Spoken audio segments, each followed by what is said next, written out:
នៅក្នុងពិភពលោកមួយដែលពោរពេញទៅដោយរឿងរ៉ាវជាច្រើន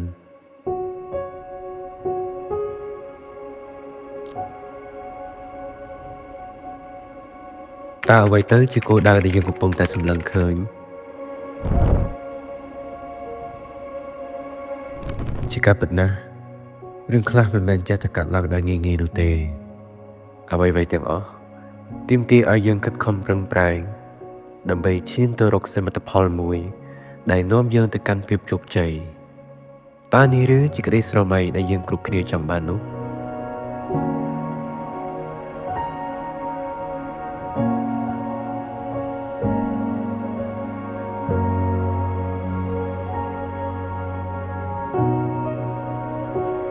មជ្ឈមណ្ឌលបណ្ដុះបណ្ដាលអប់រំ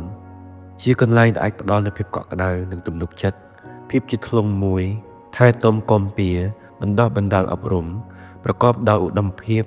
សីលធម៌សុជីវធម៌និងសេចក្តីថ្លៃថ្នូរដល់កុលបុត្រកុលធីតារបស់លោកអ្នកប្រកបដោយវិជ្ជាជីវៈ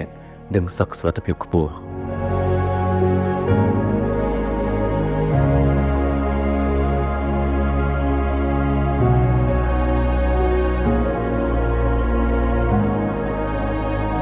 ភាសាអង់គ្លេសគឺជាមធ្យោបាយទំនាក់ទំនងដ៏សកលដែលអាចផ្ដល់នូវទំនុកចិត្តក្នុងការប្រស្រ័យទាក់ទងមិនថាទៅដល់ទីណានោះទេអ៊ីស្លាមបានបង្រៀនយើងថាការស្វែងរកចំណេះដឹងគឺសំខាន់ណាស់និងមានភាពចាំបាច់បំផុតសម្រាប់យើងគ្រប់គ្នា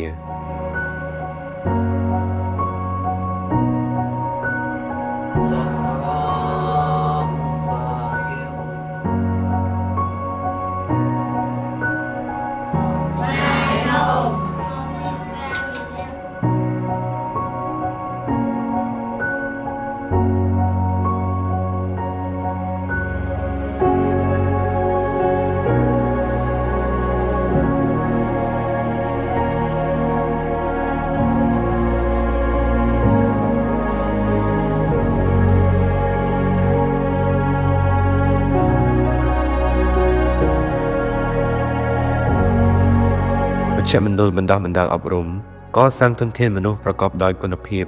ឆ្នើមឈានមុខក្នុងការបណ្ដុះបណ្ដាលអប់រំ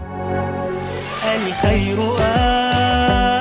آت مهما تقلبت الأمور وتزلزلت عاد الثبات